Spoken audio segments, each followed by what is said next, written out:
A father stood in his driveway watching paramedics fight to save his son's life. He didn't know it yet. But the person responsible was already inside the house. Not a stranger, not a robber, not someone hiding in the dark. It was family. By the end of this story, a father would realize the truth too late, and a wife would be exposed as the architect of her husband's murder. Just before midnight on New Year's Eve, police were dispatched to a quiet residential street. A man had been shot multiple times in the driveway of his own home. The victim was Sergeant Tyrone Hassel III, a 23-year-old active-duty U.S. Army soldier, home for the holidays, spending New Year's Eve with his wife and their 1-year-old child. His father, Tyrone Hassel Jr., was inside the house when it happened. Moments earlier, everything had been normal. Tyrone had brought food home for his family. He stepped back outside. Then the gunshots rang out. His wife, Kamaya Hassel, ran out moments later and found him collapsed beside his pickup truck, bleeding heavily, still breathing. She called 911 in a panic. Police and paramedics arrived within minutes. But something already felt wrong. At first, officers believed this was a robbery or a random attack. The area was secured. Family members were pushed back. Evidence was preserved. Tyrone had been shot multiple times, and including the head and upper body. Blood trailed across the driveway. Shell casings were scattered near the garage, but none of his belongings were missing. His wallet was still on him. His phone was untouched. His keys were on the ground beside him. This wasn't a robbery. This was personal, and whoever did it knew exactly where Tyrone would be standing. Kamaya told officers a simple story. She said Tyrone had just brought food home. She said she was sitting on the couch eating with their child. She said she heard gunshots, put the baby in a room, and ran outside. But as officers asked follow-up questions, small details began to shift. Did he step out to get food, or did he already bring it inside? Did he leave again, or was he ambushed immediately? How many shots did she hear? Her answers were vague, uncertain, inconsistent.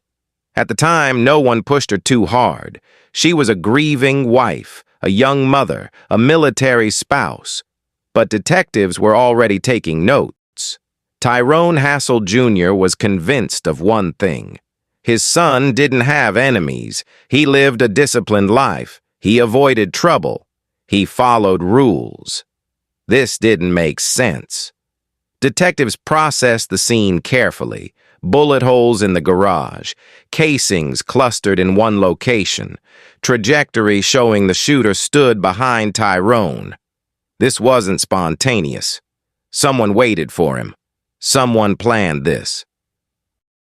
Investigators learned Tyrone had gone to Walmart earlier that evening. He purchased ammunition, the same caliber used to kill him. Why would he need ammo?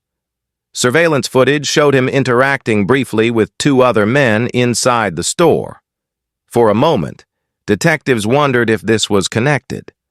But those men turned out to be old friends. No conflict, no motive. Another dead end, another dead end. Police chased every tip. A possible mistaken identity. A stepbrother with unrelated issues. A confrontation at a roller rink. Interview after interview. Name after name. Nothing stuck. Meanwhile, the killers stayed close. Attended gatherings.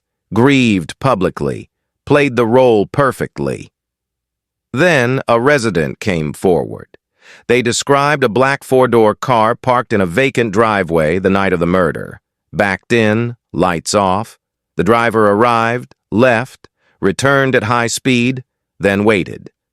Moments later, gunshots. License plate readers picked up the vehicle traveling through toll booths. The car belonged to a fellow soldier, a man named Jeremy Quayar. Jeremy served in the same battalion as Tyrone. Army investigators stepped in. That's when everything changed. Another soldier revealed a secret. Jeremy and Kamaya had been involved in a sexual relationship while deployed overseas. They argued, they talked, they made threats, and Tyrone had confronted Jeremy about it. Now the investigation had a motive. But detectives still didn't know the truth. Was Jeremy obsessed? Or was he acting on someone else's instructions? Kamaya was brought in for questioning. Her demeanor was calm, controlled, emotionless. She spoke about herself, her stress, her needs. Then she admitted something devastating. She knew what was going to happen. She communicated with Jeremy that night. She told him when Tyrone would be alone. She confirmed when he returned home. She didn't stop it. She facilitated it.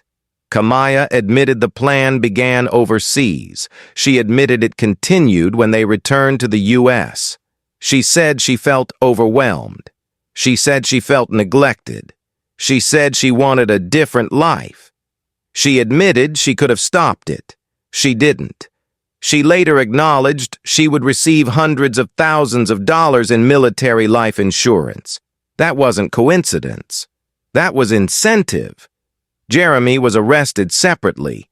He invoked his right to remain silent, but the evidence didn't need his words. Messages, location data, witness statements, everything lined up. Kamaya Hassel was convicted of first-degree premeditated murder. She was sentenced to life in prison without parole. Jeremy Cuellar pleaded guilty to second-degree murder. He received 65 years. Neither will ever live free again. Tyrone Hassel came home for the holidays. He brought food to his family. He trusted the people inside his house, and that trust cost him his life. The most dangerous threat wasn't outside. It was already waiting. If this story shook you, leave a comment below. Do you believe Kamaya was the mastermind? Or do you think Jeremy would have acted alone? Subscribe for more real crime stories told with clarity, respect, and truth. Because sometimes, the monster isn't who you expect.